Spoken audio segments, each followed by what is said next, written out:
Then we got to the main event of the evening, Manny Pacquiao. I told everyone Manny Pacquiao will beat De La Hoya. I don't know how, but he will do it.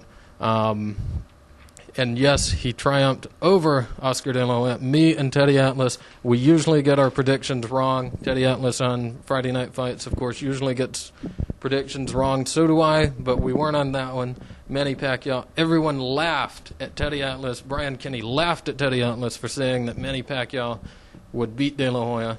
He did it, just like I knew he would. And, oh my goodness, fight of the year as far as I'm concerned for Manny Pacquiao. Floyd Mayweather Jr., you've got to come back now. You have no choice but to come back. There's someone for you. You were looking for someone to fight. Here he is, pound for pound, #1 fighter in the world. Manny Pacquiao comes up, started at 106 pounds in his pro debut, comes up all the way up to welterweight, and beats the most recognized figure in all of boxing, Oscar De La Hoya. Mayweather beat him first, beat De La Hoya first, but you know what? Manny Pacquiao did it, and in more impressive fashion. He knocked him out, 8 rounds. De La Hoya had enough, did not come out for the 9th round, just looked horrible. It was terribly one-sided, and just absolutely spectacular. So now we're looking forward to Manny Pacquiao versus Ricky Hatton. It's signed for May 2nd. As of right now, it is signed for May 2nd. Just came in this past weekend. Pacquiao holding out for more money, which he deserves. He's the bigger fighter. He's more impressive. He didn't lose. He didn't get knocked out in 10 rounds to Floyd Mayweather Jr. Maybe he would, but he didn't. He hasn't yet. That's what Ricky Hatton did. Ricky Hatton hasn't won a legitimate fight at welterweight. He got a gift decision over Luis Collazo, as did Andre Berto. We'll go right into that. Andre Berto got a gift decision over Luis Collazo as well. I thought it was really close. It was a close fight, but Collazo did more than enough to win. There was nothing that Berto did that was enough to win. He got knocked down in the first round by Luis Collazo.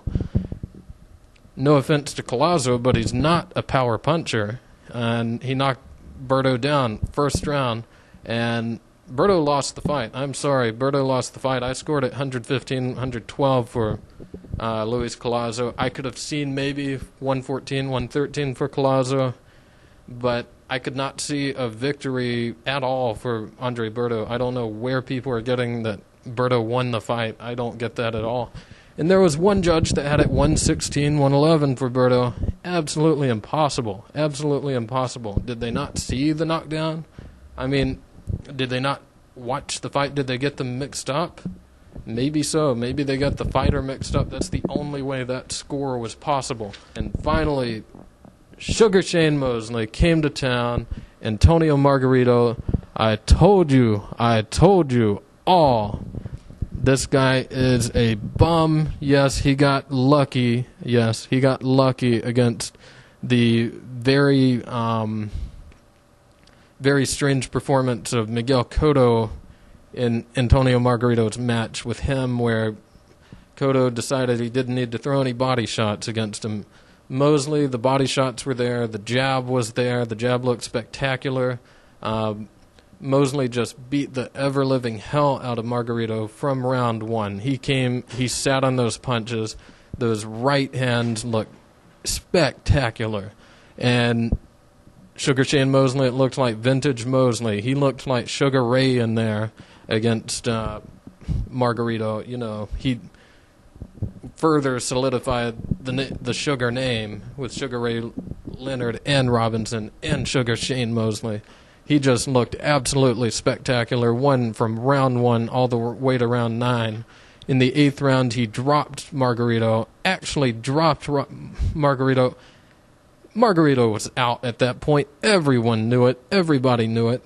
And even the referee trying to interfere with Mosley with the tape early on. I'm not sure. I got to go back and look at the actual tape, the actual recording. But it looked like in the round before that, the referee stopped them because of the tape on Mosley's wrist. It looked to me like the referee, from what I saw, it looked like the referee pulled the tape out of the inside of Mosley's glove and pulled it off. Maybe not. I've got to go back and look at the tape, but it looked like it to me, damn it. And that was wrong. But anyhow, it didn't matter anyhow. Mosley still knocked the ever-living crap out of Antonio Margarito. Hurt him in the 8th. Margarito came out in the 9th and just Mosley knocked him down again. Beautiful TKO performance for Sugar Shane Mosley. They're calling it the best performance of Mosley's career. I disagree. The De La Hoya wins, both De La Hoya wins were more impressive. The Vargas win, to me, the Vargas wins were more impressive and more important than Antonio Margarito. I mean, all Margarito really has done, yeah, he beat Kermit Cintron twice. Why did he even fight him twice? That was pointless. It was obvious he was going to beat him both times. I told everyone he was going to knock him out in 6 rounds. He did both times. Anyhow, then his other win, and Cintron just ducked Josh Clottey, by the way. He's fighting Sergio Martinez. It doesn't matter. He's going to knock him out, too. Not that I dislike Cintron, really. It's just what's going to happen. Anyhow, also, Antonio Margarito, what was his other big win?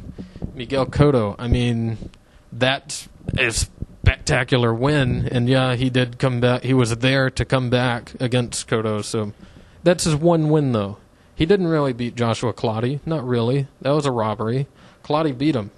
And had Clottey not broken his arm, he might have stopped him. Who knows? But it's just absolutely ridiculous. All this hype that Margarito had, the Tijuana Tornado. Screw that. He's a bum.